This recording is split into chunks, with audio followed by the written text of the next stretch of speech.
بسم اللہ الرحمن الرحیم۔ السلام علیکم ویورز، اسلامک روٹل چینل کی جانب سے میں ہوں اقرا مبین۔ رمضان المبارک۔ یا ایھا الذین آمنوا کتب علیکم الصیام کما کتب علی الذین من قبلکم لعلکم تتقون۔ اے ایمان والو، تم پر روزے اس طرح فرض کیے گئے ہیں جس طرح تم سے پہلے لوگوں پر، تاکہ تم متقی بنو۔ حضور نبی کریم صلی اللہ علیہ وآلہ وسلم فرماتے ہیں کہ رمضان المبارک بہت ہی بابرکت اور فضیلت والا مہینہ ہے، اور یہ صبر و شکر اور عبادت کا مہینہ ہے۔ اس ماہ مبارک کی عبادت کا ثواب 70 درجہ عطا ہوتا ہے۔ جو کوئی اپنے پروردگار کی عبادت کر کے اس سے جو کچھ مانگے پروردگار عطا کرتا ہے۔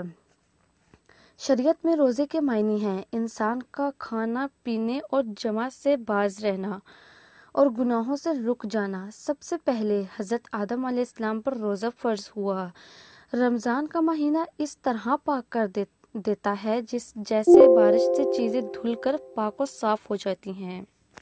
آپ تمام لوگوں سے گزارش ہے کہ جنہوں نے ہمارے چینل کو سبسکرائب نہیں کیا وہ یہاں سے سبسکرائب کریں، اور ہمارے چینل کی نوٹیفیکیشن حاصل کرنے کے لیے بیل آئیکن کے بٹن کو پریس کریں۔